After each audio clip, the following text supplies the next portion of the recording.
President Trump will be spending his weekend in Palm Beach. Tomorrow, he'll attend a fundraiser joined by elite donors who gave $580,000 per couple to support the president's reelection bid. This comes as the administration continues to deal with the fallout from the Roger Stone sentencing controversy. Hans Nichols has more from the White House.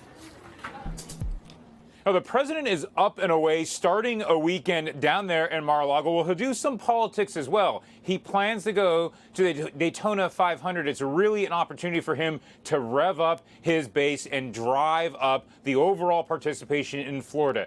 You get a sense for where the president is thinking in terms of 2020. I know we're very focused on the Democratic campaign, but the president wants to put certain states away. That includes Florida, that includes Ohio, so he can make sure that he can fight and compete in Wisconsin, Michigan, and Pennsylvania.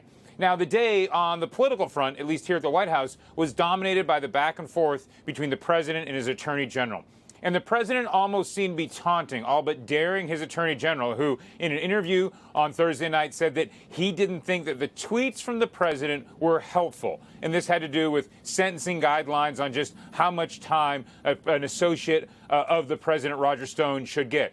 So overnight, it was mostly quiet. Then this morning, the president gets up and says, look, initially he seems defensive. He's saying William Barr says I didn't interfere, but I do reserve the right to talk to the Department of Justice and to weigh in. And that seems to directly contradict at least what William Barr was asking President Donald Trump to do, and that is don't tweet about anything having to do with the Justice Department. Don't tweet about criminal matters. Try to stay out of it because you make my job more complicated. So that was in the morning. For most of the day, the president was quiet. He weighed in on Twitter, talked about his support in terms of the Republican Party, had a few criticisms of Democrats, weighed in a little bit on the Democratic campaign. But mostly it looks like this dispute, for the time, is quieting down.